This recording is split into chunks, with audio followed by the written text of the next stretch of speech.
This filament prints soap. This filament prints shoes. This filament prints your garbage out of actual, literal garbage. And you know what's really crazy? These are all basic filaments like PLA and TPU, but with additives so abnormal, lore so ludicrous, and superpowers so silly, their very existence strains rationality. From multicolored carbon fiber to flexible scratch and sniff cannabis to a filament so ancient, it's not technically filament at all. I found over 25 printable polymers that are even worse than cursed. These are the most chaotic filaments that have ever existed in Voidstar Lab.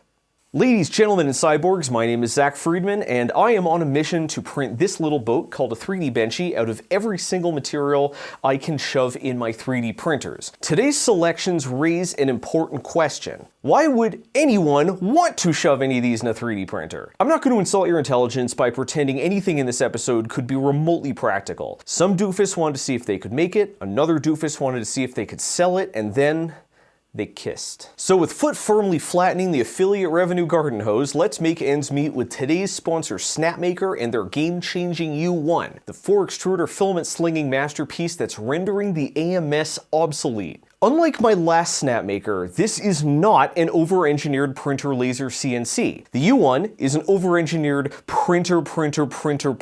This is an authentic full-on tool changer with 4 independent extruders that dock and swap in mere seconds to unlock impossible-sounding printing possibilities. If you print your model in PLA but print the supports in PETG, they'll snap off seamlessly, leaving a smooth underside surface. But soluble supports are back on the menu thanks to these spiffy dry boxes. Simply plop one on the heater base to dehydrate the filament and its storage container, so you can pop a bunghole and feed filament directly into the extruders. I am Cornholio!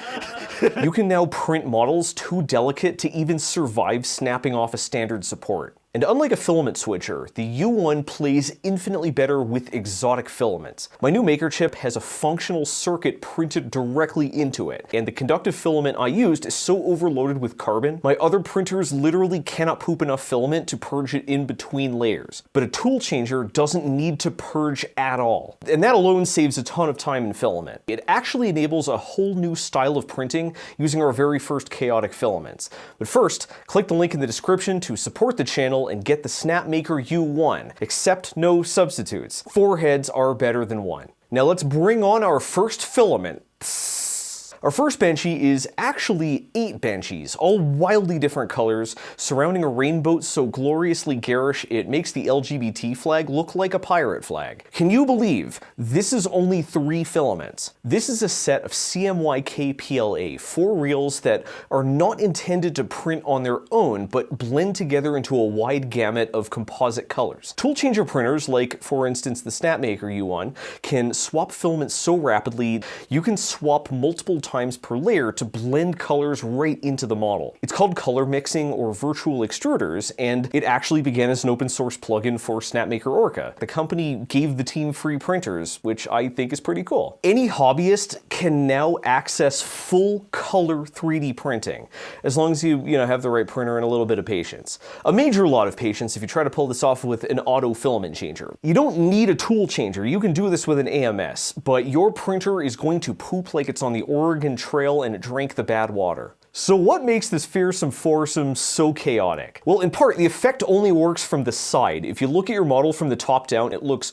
completely insane. But the main reason it's on this list is the 4th filament. CMYK stands for cyan, magenta, yellow, and black. And does this filament look black to you? This filament is so white, if this filament were a guy, that guy could not jump. Although perhaps it could change the math if it had some high-performance high tops. 3D printed, of course. Like Dwayne "The Rock" Johnson, run-flat basketballs, and dripping, throbbing human hearts. The world of additive manufacturing has this oddly everlasting obsession with 3D printing shoes. It was only a matter of time before someone engineered the ultimate special purpose filament specifically for cranking out Crocs. This is a mixture of the ubiquitous bendy filament TPU and the water-soluble support polymer PVA, and while it doesn't really look, feel, or print particularly flexible, the name gives away the game. This is moisture-activated flexible filament by Wisdream. When you soak the finished print in warm water, the PVA washes away, leaving the TPU riddled with holes and revealing its fluffy final form, an open cell foam structure that's barely 60 Shore A. So in past episodes, I showed some filaments made by Kaiparthy with a similar technology. Those created like gels, weird crispy crap, and I think plant growing substrate, but none of them used regular old TPU, and it turns out that is exactly what you want for this particular application. Urethane is a super tough material that does the job well. It's what actual Crocs are made of. But when 3D printed, the filament feels stiff and traps sweat. These microscopic pores cushion your stride and give perspiration and emergency exit. It's also much stiffer than standard TPU as it prints, which stabilizes the thin, narrow, and generally awkward geometry of procedurally generated podiatry. As a bonus, it plays nice with supports, which regular TPU absolutely does not. And since it's stiff enough to make its way through an AMS, you can now make multicolored multi-filament footwear. In theory. It turned all 3 AMSs I tested into gummy disasters. The problem is the PVA gets sticky when it's moist, the TPU gets sticky when it's warm, the whole combination sticks in the heat break when you try to pull it out, sticks to the cutter when you try to snip it off. The filament feels rigid, but it's actually so soft, the drive gear just chews it up, and in an AMS with 2 drive gears, it inevitably clogged like a samurai. Their wooden sandals are called clogs. It's a shoe joke. But semi-soluble flexible filaments allegedly have applications beyond protecting your little piggies. This is Caverna ST by Infinite Materials Solutions, a hybrid PVA TPE for next-gen R&D. TPE is stretchy, squishy, and normally extremely obnoxious to print. If you remember the Ninja Flex from a previous episode, I remember the Ninja Flex from a previous episode. Replacing half its volume with air multiplies the effect, making Caverna ST the softest filament we've ever seen at below 50 Shore A. And it should. The ST in Caverna ST stands for soft touch. In a previous Every Filament, I showed the stuff's polypropylene counterpart, Caverna PP. This material is basically completely unrelated. I mean, for one, the Caverna PP was fairly easy to use, but this stuff was not. Its stringing was uncontrollable and narrow details crumble right on the plate. But since polypropylene resists water, the TPE version was much easier to post-process, and the finished product is far softer, squishier, and bouncier. Caverna recommends this low-density, breathable, experimental filament for developing shoes. Let's crack open a creative composite that really does bring color to the previously monochromatic. Behold Blendmaker Pro Carbon Color, the carbon fiber PLA with colors. The madmen finally did it. They figured out how to stuff your filament full of tiny graphite needles without turning it black. Or without seeming to have any graphite needles. There isn't a single carbon fiber visible on this filament. What the hell's going on here? There are actually a number of colored carbon fiber filaments on the market. The difference is other brands just take their regular black carbon fiber filament and scoop in pigment until the filament goes from pitch black to a very dark purple. But Blendmaker's brain is too big and bulgy to buy that bullshit. Instead of mixing colors into black carbon fiber filament, they wrap the black carbon fiber filament in a colored non-carbon fiber filament, like a very long, very thin corn dog. Inside the nozzle, laminar flow keeps the Blendmaker from blending. This concentrates the color on the very edge of the print line, which is what part of the print line you actually see. Result, a vividly vibrant benchy with all the precision and rigidity of carbon fiber composite. Corn dogs are, red and blue are the new black. But suppose instead of wrapping a filament with another kind of the same filament, you take one filament and, oh, you know what I'm gonna say, you don't want me to say it, but there's nothing you can do about it, this is happening. What if you coat a filament with a different filament altogether? You get this filament. This is Phantom Filament by Strong Hero 3D, the unholy union of 2 polymers never meant to coexist. As I pointed out in the sponsor segment you skipped, you bastard, PLA and PETG hate each other. Even when printed directly into each other, they refuse to fuse, which is why they make great breakaway supports. The same effect keeps Phantom Filament's core and shell from homogenizing, so the print line actually contains a wafer-thin mini print line suspended right in the center. The results are translucent, but only when you're looking directly directly through it parallel with the layer lines. It creates this fascinating lenticular effect that shifts color and clarity as you look at it from different angles. Like a phantom, I guess? Yeah, as far as I know, this filament hasn't dropped a chandelier on anyone's head, but yeah, it's kind of a new product. There's still time. I don't know whether to put phantom filament on my PLA shelf or my PETG shelf, but YouTube now lets you run a poll during a video, so cast your vote. PETG in your PLA, democracy in your content, but what if you've got mosquitoes in your printer? Then you need some Tecnikoa Filafly Mosquito Repellent TPU. This cheerful yellow flexible filament is saturated with the essential oil of lemongrass, aka citronella. I just noticed the label of this filament says smell Anti-Mosquistos, not mosquitoes, Mosquistos. Tecnikoa is a Spanish company. Mosquito is a Spanish word. I was under the impression that Spain speaks Spanish. Mosquistos! It is so incredibly potent, even though this reel has sat open on my shelf for over a year, spent 16 straight hours in the filament dryer, and passed through an entire printer. Sniffing this benchy is like getting drop-kicked by a lemon. The olfactory onslaught allegedly overloads a mosquito's honker so it can't follow the trail of body odor back to your luscious veins. So does it work? I don't know, I'm not a fucking mosquito.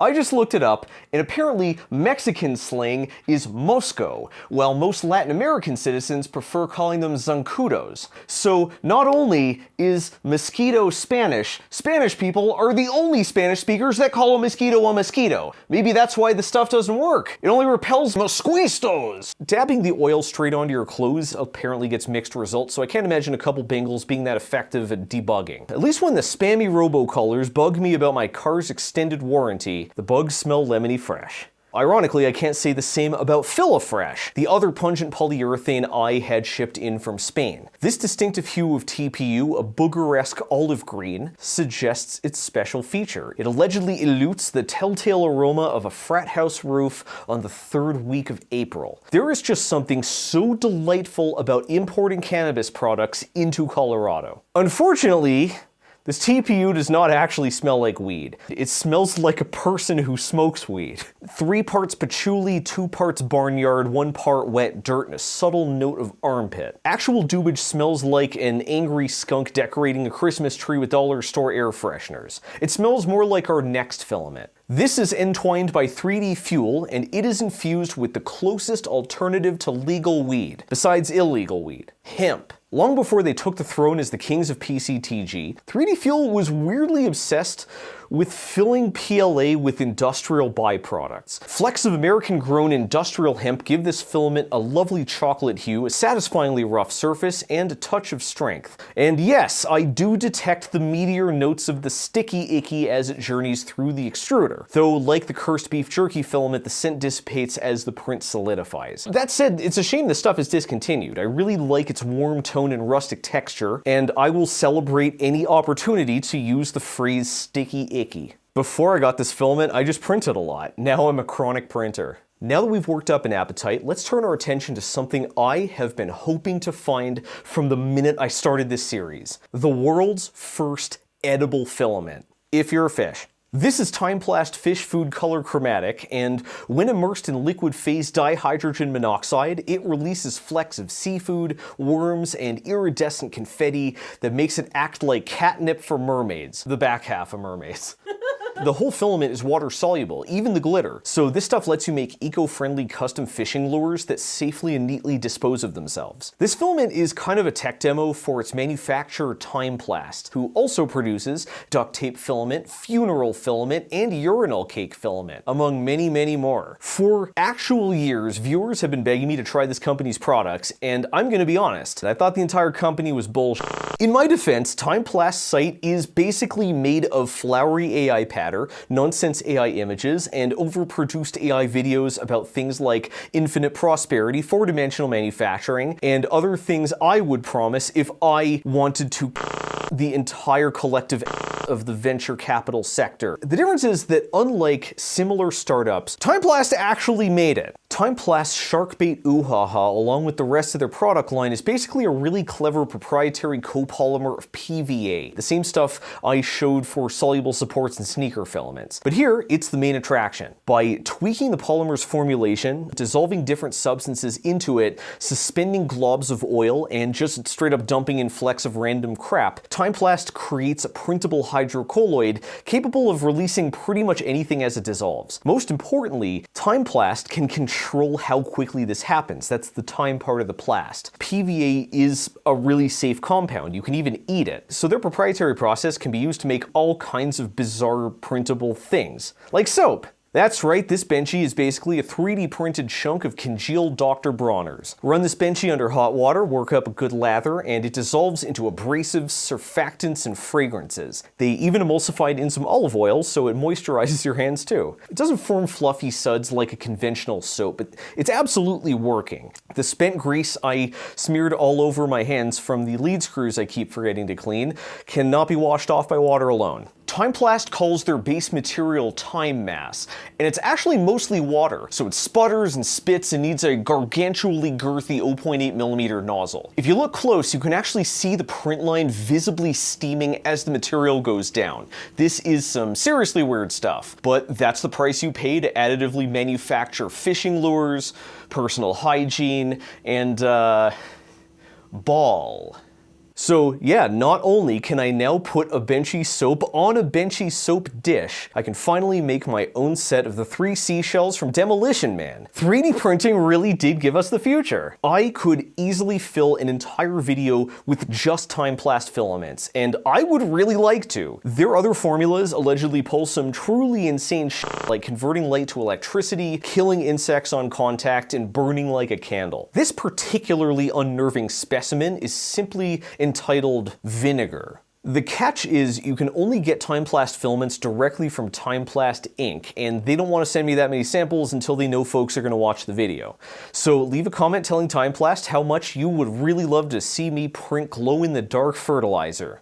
Or anything else I've mentioned here. Preferably not the funeral filament. If I have to test that one properly, it's going to be one of the last videos I make. These might be the most interesting filaments ever made. But our next filaments are what I consider to be the most boring filaments ever made. NGen, or Nvent. The same stuff, different brands. These promise to be the next gen staple filament that would supplant PLA and PETG for printing basically anything, and it actually has the pedigree. NGen is Eastman Amphora copolyester, one of the first commercial polymers engineered specifically for desktop consumer printing. In theory, Amphora combines the precision of PLA, the strength of ABS, and the ease of PETG. In practice, it's just PETG that prints hotter, costs more, and keeps falling off the plate. Amphora is now remarkable only for being remarkably unremarkable. On the other hand, NGen's flexible version is fascinating. This is not Eastman Amphora, it's Eastman Neostar FN006, which was engineered not for consumer printing, but for heavy-duty automotive applications. It makes a really, really nice filament that's easy to print and surprisingly good at resisting the elements. What's truly cool is NGen Flex is actually closer to PETG than TPU. This is a rare example of a thermoplastic copolyester. TPC filament can print as easily and predictably as PETG, but it has the toughness and flex of TPU, and its moisture absorption is somewhere in the middle. Polyester also has a lower coefficient of friction than TPU, so NGen Flex could be better for printing like O-rings meant to slide through a Nerf blaster's compression chamber. But that's what caught my eye about our next filament, Essentium's TPU Low Friction. The crystal clear TPU LF has a slick, waxy finish that smoothly slips through your fingers. Like many specialty TPUs, I could only find the stuff in the big fat 3mm format, but luckily I still have the Lulzbot Mini 3, one of the few clipper printers specifically made for fat format filament. It took so long to introduce this printer, it might already be obsolete. I've shown a number of low-friction filaments, like Igus Igladur and Teflon polycarbonate from Nanovia. This is not one of them, because guess what? TPU low friction is just regular-ass TPU. Only the filament itself is low friction. There's no lubricant, no additives, just an extra slick, mirror-polished surface on the filament, not the print. Only says low friction filament. They are technically correct, which is the best kind of correct. Also, this would have come off as a lot less scummy when this filament was first introduced. Most consumer printers back in the day pushed filament into a long tube called a Bowden. TPU was notorious for binding up on the sides and buckling. Polishing the filament could help, as could returning to the thicker, stiffer 3mm format. I mean, you still have to get a grip on the filament to get it into the printer, and in a world before dual drive extruders, this anti-grip surface would have been a nightmare to shove through a nozzle. What's really interesting is the problem this filament was meant to solve has actually returned. Automatic material switchers impose a long, arduous journey between the spool holder and the hot end, and TPU is notorious for not making it. So behold TPU for multi-filament systems, or TPU for AMS if you don't have a micro center. Like TPU LF, this flexible filament has a super glossy surface that easily slips through multiple feet of Teflon. But unlike the last gen version, calling this stuff flexible is kind of false advertising. This stuff is about 65 Shore D, which compared to the standard 95A is literally off the charts.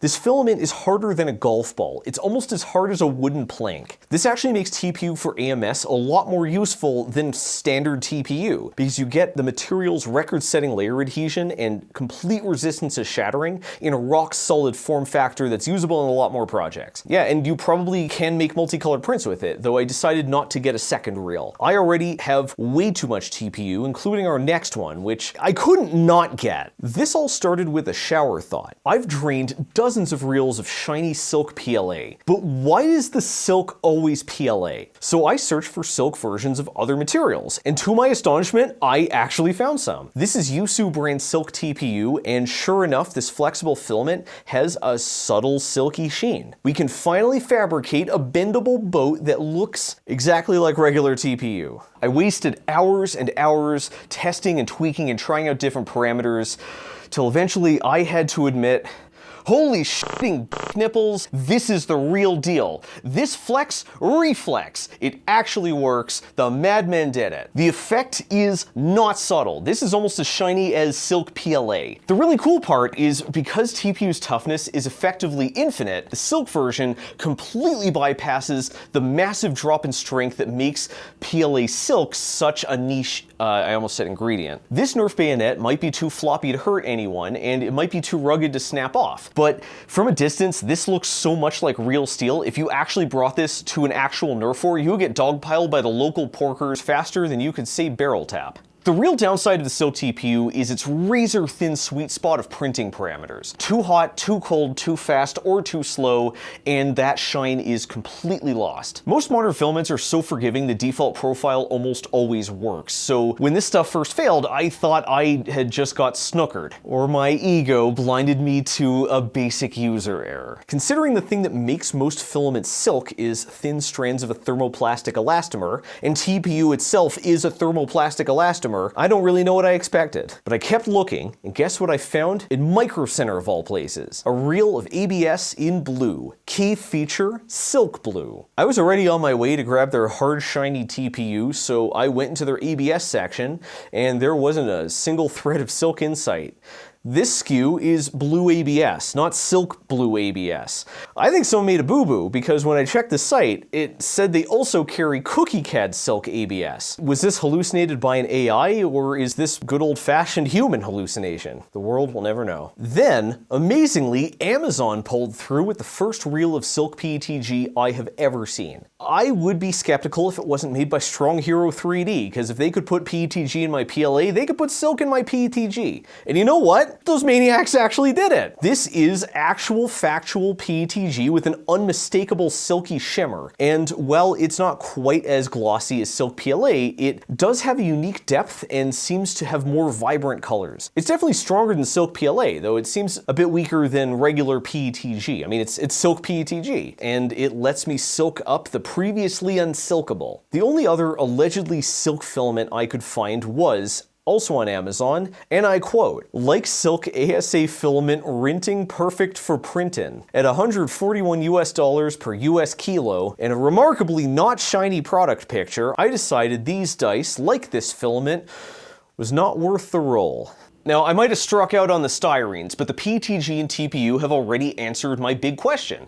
The silkification process is by no means limited to PLA. So that just raised another question. Which PLA is the silkiest? This is Eryone brand Silk PLA. This is Eryone brand Ultra Silk PLA. Silk, Ultra Silk. Silk, Ultra Silk. Silk, Ultra Silk. Like Earth and Super Earth, Mario and Super Mario, Lux Maxer and Closeted Bisexual, Silk and Ultra Silk are the same thing. As far as I can tell, the only difference between Silk and Ultra Silk is the ultra upcharge of 70 ultra cents per ultra kilo. Ultra Silk, more like ultra bilked, out of most of $1. But look, two filaments can look identical but still have major differences. For instance, these two benchies are both made of ABS, and in studio light they're equally white, but beneath a black light, only one's really bright. This is UV Lumi white ABS, and the trick is, it's not just white, it's fluorescent. When you hear that word, you probably think of highlighters, safety vests, and other colorful crapola. But all the word fluorescent means is it absorbs one wavelength of light and releases a different one. Both of these benchies are probably pigmented with titanium dioxide, a chemical often used in sunscreen because it's really good at deflecting UV light. Unfortunately, we can't see UV light, so under a black light, it barely looks like it's reflecting anything.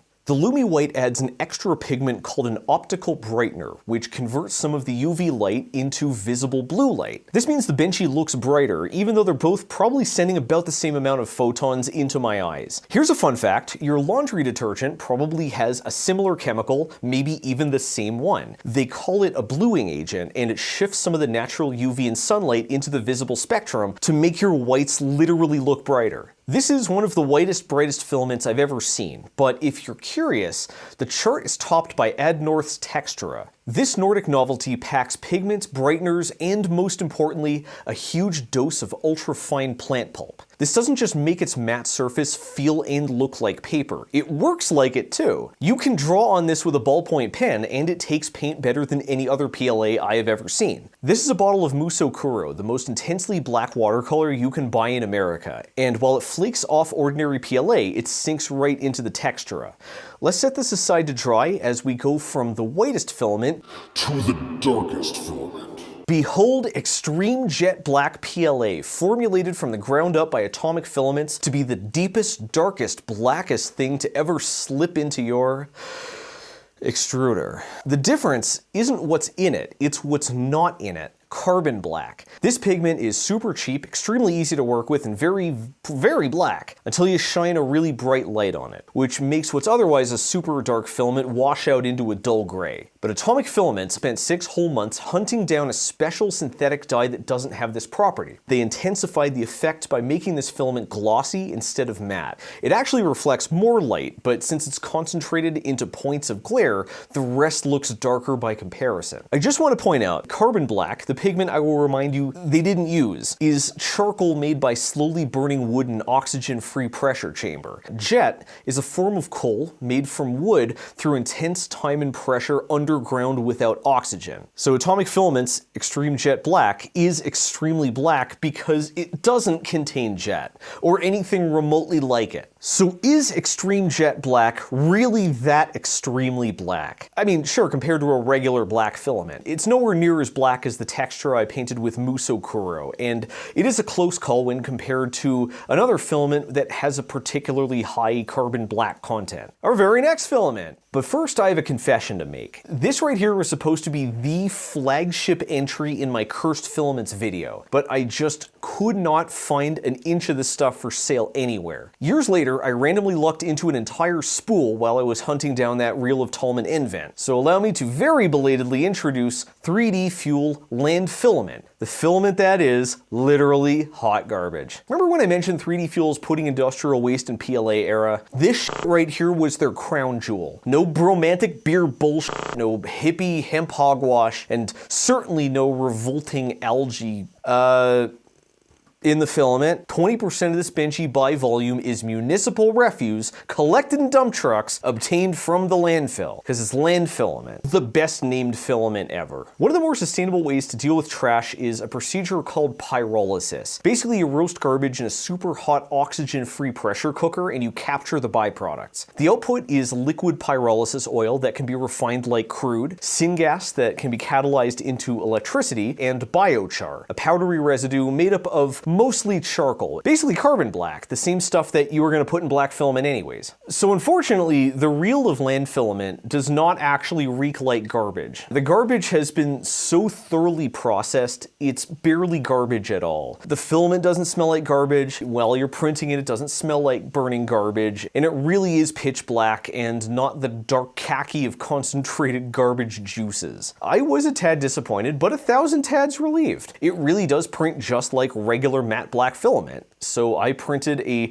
delightful mini trash can out of trash filament and filled it with filament trash. Serious talk, it is a real shame Landfillament got metaphorically canned. Suspending waste carbon in effectively everlasting polymers keeps it out of the atmosphere, which makes Landfillament a crude form of carbon capture. So how about a filament with a sophisticated form of carbon capture? Grab your hockey stick and rehearse your apologies, because we're heading north for Canadian Filament's Carbon Capture PETG. This gorgeous gunmetal gray polyester was an experimental limited release co-developed with carbon upcycling technologies, a firm that specializes in extracting carbon from industrial waste and even sucking CO2 straight out of the atmosphere itself. So this filament doesn't just look beautiful, it's permanently locking up about 200 liters of greenhouse gases, 5% by volume, scrubbed from the skies, seas, and sewers of my ancestral homeland. They also threw in a coffee crisp chocolate bar, though it was almost immediately destroyed under mysterious circumstances. I almost certainly undid all that carbon capture by having this filament shipped to the United States, but in my defense, I also ordered another reel of basic PLA. Basic bitch PLA. Here's Canadian Filament's Pumpkin Spice PLA, and this ain't no scratch and sniff poppycock. When they say pumpkin spice, they mean pumpkin spice. Those crazy Canucks dumped a sack of cinnamon, ginger, clove, nutmeg, and allspice in with the plastic pellets, and I'll level with you. The aromas wafting out of this nozzle are goddamn delicious. It is taking active effort not to eat this benchy. I might not like Uggs, I may doubt the power of rose quartz, but the girlies and I agree everything is better with the cozy scent of pumpkin spice. And yes, this is a slice of pie pumpkin pie sliced for pumpkin spice PLA with an icing pie on the pie slice, and that real spice smells real nice. I'd be doing you a disservice if I let you become comfy and cozy on my channel, so let me leave you with this. Because this filament contains tiny chips of hard ground up plant matter, pumpkin spice PLA is technically a wood filament. You're welcome. Now riddle me this. What if your filament had less filament per filament? Then you might work for Overture. This is their Air PLA, the PLA with atmosphere. 20% by volume. Don't confuse Air PLA for Siraya Rebound Air or Bamboo PLA Aero or any of the Colorfabb lightweight filaments. Those are solid filament through and through, and the gas bubbles appear during printing as a certain additive breaks down into carbon dioxide. An additive they call the blowing agent. I love a blowing agent.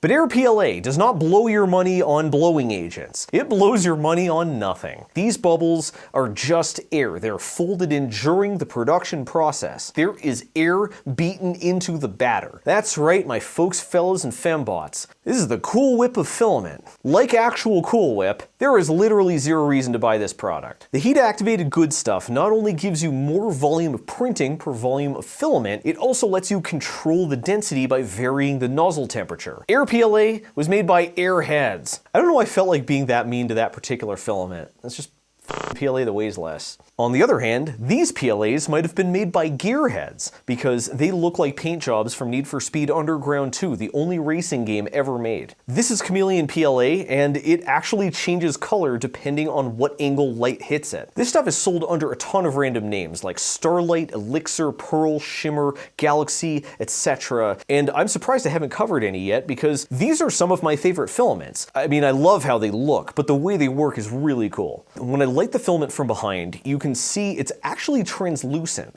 The color comes from a cloud of microscopic glitter, or more accurately, a coating applied to the glitter. The chameleon effect is actually two phenomena: iridescence, where different wavelengths reflect in different directions, and dichroism, where some colors reflect while others pass through. Both come from ultra-thin films of metal oxides, just a few dozen molecules thick, not nanometers, molecules, and they interact weirdly with visible light due to quantum shenanigans. You can actually get chameleon versions of pretty much every common polymer, and even some uncommon ones like ASA, though be aware they can be weaker because of all the particles in them, and the high particle count can actually damage a brass nozzle. It's nowhere as bad as like carbon fiber fill or certain glow-in-the-dark stuff, but the effect will add up, especially if you print a lot of darker colors that contain a lot of that glitter. Chameleon filament is often confused with co-extruded filament, but that is just a regular filament split down the middle into multiple colors. The former changes color depending on the angle light hits it, but the latter is just the angle you look at it. True chameleon filament has a far more dramatic effect with a gorgeous sense of depth, especially when you light it with a bright point light that sharpens the effect and draws out the colors. I already covered co-extruded filament in a previous episode, but I found a couple reels that add an interesting new twist. Because the colors are twisted. Instead of wrapping the print in a smooth gradient, twisted co-extruded filament lays down this wild corkscrew zebra effect. This shiny red, blue, yellow silk version looks a bit like Damascus steel, while this matte reel in red, green, and blue is somewhere between laminated wood and a texture glitch. Note how the effect isn't a tidy, continuous barbershop spiral. The manufacturer only seems able to twist it a few times before they hit some kind of limit and have to double back. It just makes the prints look that much more chaotic, but you still have a bit of control. Like gradient, ombre filament, or rainbow filament, printing in Vos mode spreads the transition out, while running more bigger objects at once to increase the surface area per layer accelerates the effect, sometimes a little too much and turning the whole thing into a muddy mess. Either way, twisted co-extrusion creates a truly chaotic filament, and this stuff immediately became one of my personal favorites. It also helps that even with the crazy effect, it barely costs 20 bucks a kilo. And is it just me, or has filament become incredibly cheap in general? When I first got into printing, I would shell out over 40 bucks for a kilo of MakerBot PLA. By the time I got my Prusa Mark III, it hovered around 30. Nowadays, you can get a whole kilo for 15 bucks MSRP. So I wondered, how low can it go?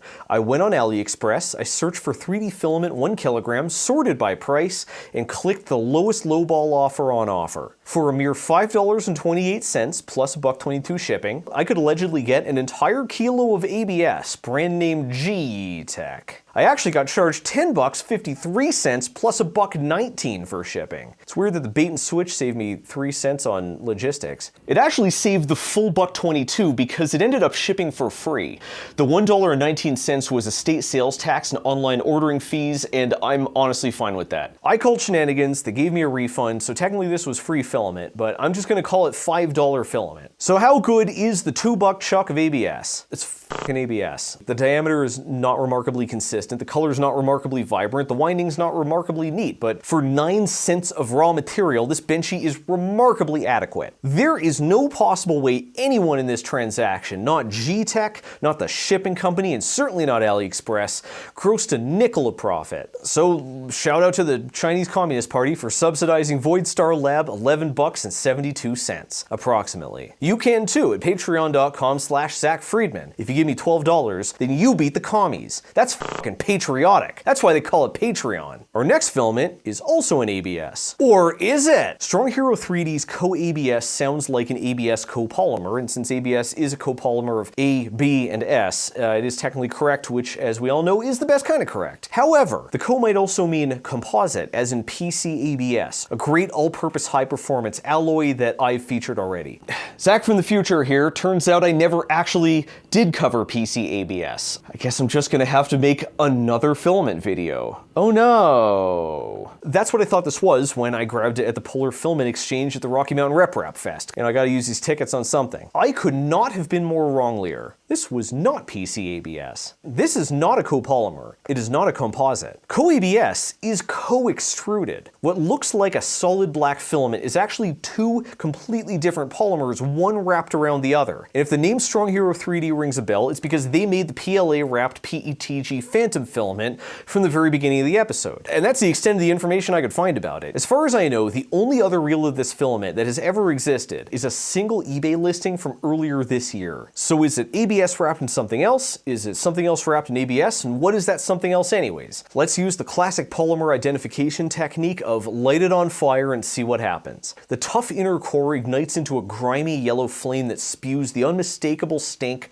of smoking styrene. The brittle outer shell melts like a candle while a small blue flame spreads a sweet aroma. This is ABS wrapped in PLA, and that is a really weird combination. I truly expected to find polycarbonate. Co-extruded PC-ABS has appeared in research papers, military R&D, even a video by my Deutsche Doppelganger CNC kitchen. But one of the most important properties of polycarbonate is that it's not flammable at all. And this stuff is absolutely flammable at all. ABS and PLA don't alloy, they print at wildly different temperatures, and putting the PLA over the ABS nullifies ABS's best features: heat resistance, outdoor stability, and potential for solvent welding. But the worst part of this stuff is absolutely the strength. ABS and PLA are not chemically compatible, so the core in the sleeve can't fully fuse. It looks like it's got a perfect smooth surface, but these layer lines are shockingly brittle. It's also not an aesthetic thing, like the phantom filament. This is black filament wrapped in black filament. So this was a tremendous amount of work for, as far as I can tell, zero benefit. In an episode of Baffling Bizarre Filaments, this is in a league of its own. I wonder if this reel was like a pre-production sample they sent to someone like 3D Printing Nerd, and it got mixed in with the surplus they gave away at Ermerf. Perhaps our penultimate filament did as well, because that's where I got it, even though its entire product category has been long extinct. Now this benchy might be a rather fetching fuchsia, but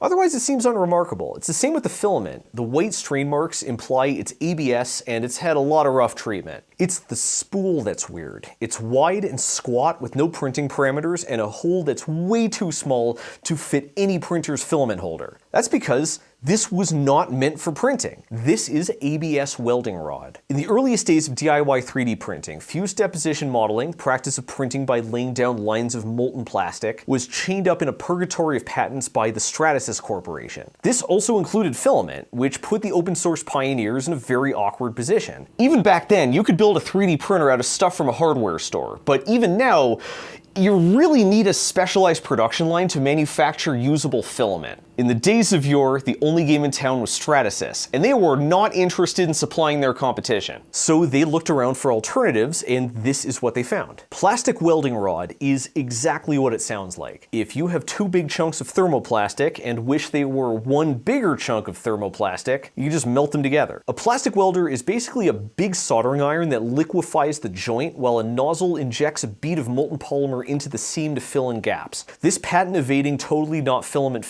is the same thing used by the first generation of rep wrappers. And as crazy as it sounds, it actually prints phenomenally well in a modern machine. And yes, welding rod is why all consumer printers use 2.85 or 1.75mm filament. Those were standard sizes of welding rod. Nowadays, plastic welding rod is obsolete for printing and welding. Modern plastic welding is done with ultrasonic tools instead of heat. On top of this, ABS gets brittle under the strain of being wound tightly, so the fact that this sample is usable at all is miraculous. Our final filament was given to me personally by Protopasta at Ermerf 2026. This is yours. Do I have to? Yes. It's one of only 15 reels that will ever exist, and if there were one or more gods in this universe, they would have made sure that number was 0. Throughout this series, I have shown a lot of strange composites with a lot of random tungsten filament, olive filament, and of course beef jerky filament. There are plenty I haven't shown. Oyster filament, shale filament, filament with crushed up Wimbledon tennis courts. But with this reel, Protopasta ends the game. I cannot imagine a more f***ed up thing to put in filament, and if the whole field of behavioral psychology put their imaginations together, they couldn't imagine how someone could imagine putting something this f***ed up in filament. I am running out of filibusters, so you are running out of chances to escape. This filament is very real and it will hurt you. Without further ado, allow me to unveil my most chaotic filament. Protopasta Endless PLA number 42. Is it teeth? What in God's name have you done? We actually mixed teeth into the filament. It doesn't beg the question. In fact, it begs you not to ask the question. But its milky translucency, its pearlescent sheen, the raspy scrape as a pick skitters across its almost imperceptibly textured surface. You want to know. You know you don't want to know, but you need to know. Is it teeth? No. Why do you put scare quotes around teeth?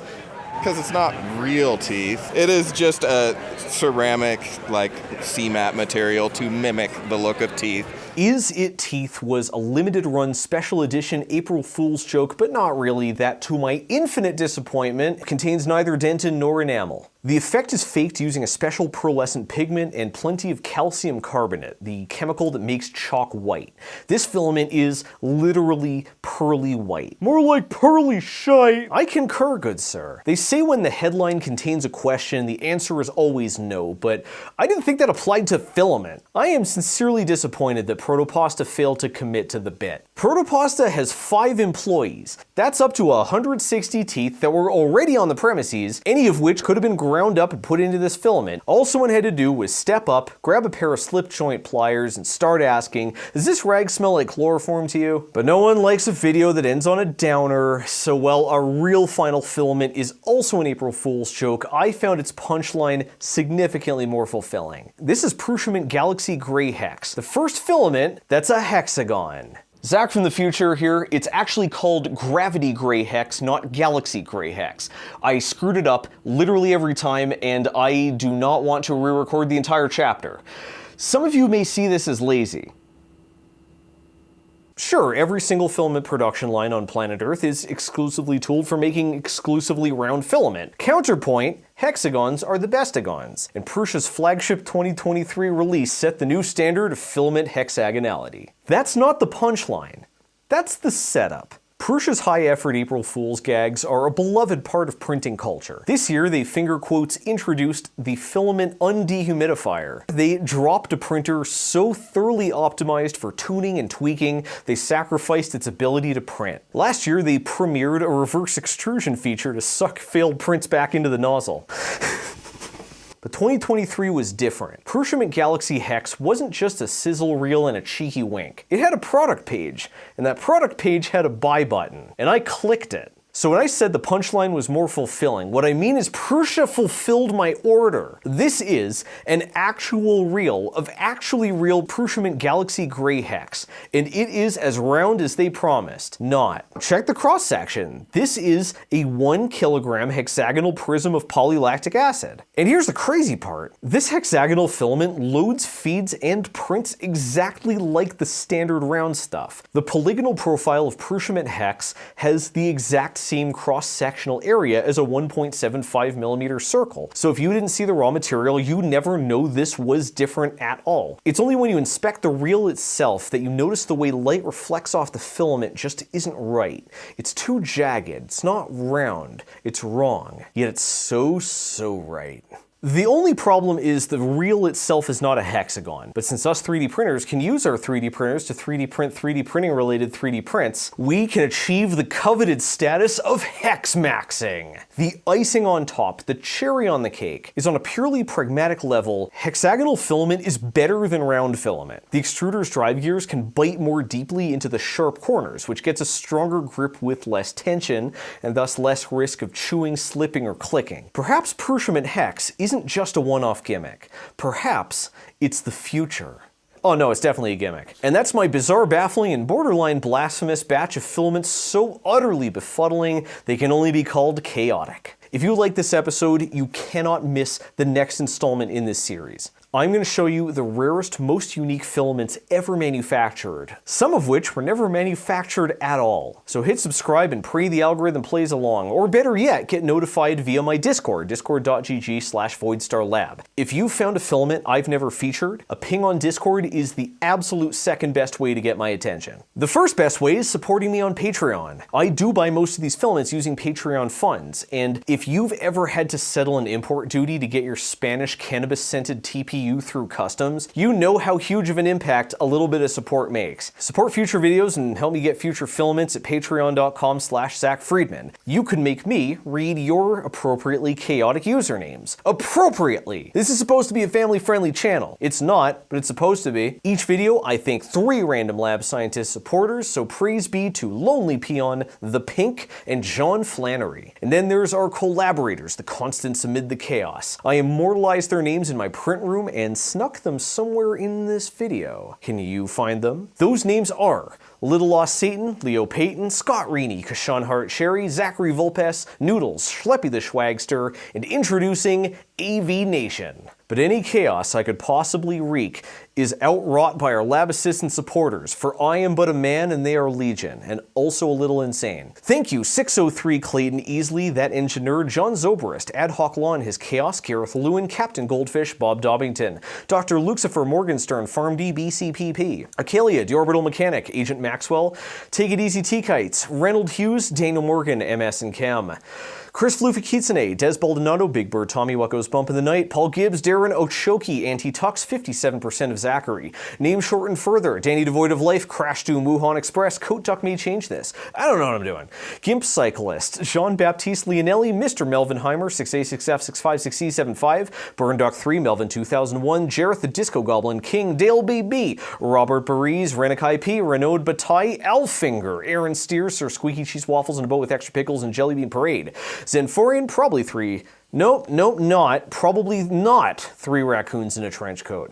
Kristen Freeman, the Q101, Trans Rights, Norman Jaffe, Evan, Evanosaurus Rex Kinney, Lydia K. Bill Moore, Gridfy.cc, SKL, Moonkin, Krug, Reagan, Nova Ren, Quality Doggo, Haley Kerman, Blammo, Iron Rain, Viwatch, Powerful CCH, Martin Titonium, Chartelos, Tiara Full Heart, Cookie Cad, the alleged birthplace of Silk ABS, Cliff Henning, Scroto Saggins, Okapi, Cameron McPherson, Dr. Mrs. the Muirman, Hassan Mohammed, Mike Kelly, Jack Moran, Cameron Ogletree, the Krolster, Adam the Useless, Craft Computing, Captain Helmet himself, Max Luck, Roger Pinkham of the Great Star Theater, Mike the Sequel, Amanishi, Slippy McToof, Elmore, Alex Perrin, Joseph Ribka, Dan Ryan, Larsimus Prime, Tactical Possum, Make Fascists Afraid Again, Shane Frederick, Bryn Wolf Schulte, Rye Rob, Bill Schooler, Eric, Water Heaters with Leaky Auras, Cold Dawn, Even Bluetooth Has a Right to Repair, Marcy Lovell, Robert Cox, Igor Box, Sarah Clancy, Jiggle My Puffs, Notice Assemble, Ronan Raven, CCH Pounder, and Zippity Whippity Zap.